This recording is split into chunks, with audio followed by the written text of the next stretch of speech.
नाज़रीन रिपोर्ट शामिल कयूं था फैज़गंज मां अहमद खान चांग जी ख़बर मूजिब फैज़गंज लॻ ॻोठ हैदर जे दड़े में चांग बिरादरी जे ॿिनि धुरियुनि में संगावती तकरार तां झेड़ो थी पियो, जंहिंमें लतुनि मुकुनि डंडनि ऐं कुहाड़ियुनि जा आज़ादाना वार कयो वियो। झेड़े में गुलाम शबीर चांग ऐं रसूल बख्श चांग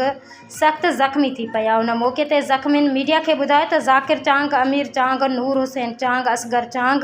ऐं ज़मीर चांग असां मथां हमिलो कयो आहे। ज़ख़्मियुनि खे रूरल हेल्थ सेंटर फैज़गंज मुंतक़िल कयो, जिते फर्स्ट ट्रीटमेंट बाद ख़ैरपुर रेफर कयो वियो। पुलिस जो चवणु हुयो त वाक़िए जी जांच करे बाद में केस दाख़िल कयो वेंदो। नूर हुसैन पाणे उनजा पुट केड़ा ज़ाकिर ॿियो अमीर ॿियो छाते विड़िया ज़मीर छाते विड़िया मुझे पोट्री गया मारन पा छड़ान पोट्री गया मारन पा छड़ान विया से बस हाँ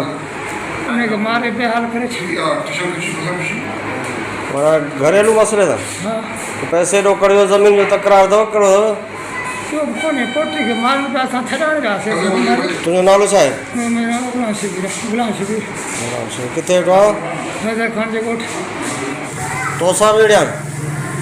वापस छड़ाने को तो केरु विड़ियो अथई जाकर असगर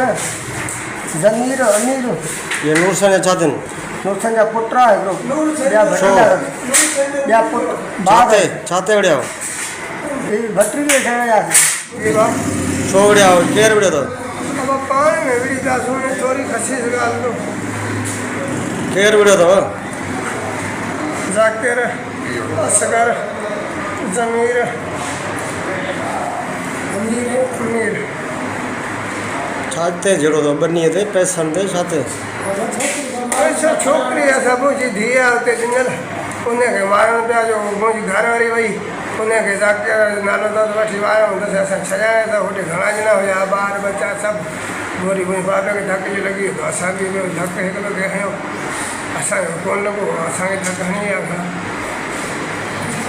इन जे करे आयासीं थाणे ते बि हथल थींदा एनसी कराई अथव एसी वेसो न न वरिती न वरितनि हथल चई खणी आहे सीरियस अदालत एस ओ छा जो चई खणी आहे ॿुधाई मां मोटी आयसि ॿाहूं ॿधी हर शइ ग़रीब जो केरु न आहे हुजे तव्हां थाणे ते न विया हुओ न थाणे ते वेंदो त फ़र्क़ु थींदा तूं वे हा मां वियुसि हुन चयो कल्ह को वठी हीउ वेठो आहे छोकिरो इन जे थिए पोइ तूं ॿाहूं ॿधी वरी मोटी चई हेॾे खणी आहे हिते थींदो सभु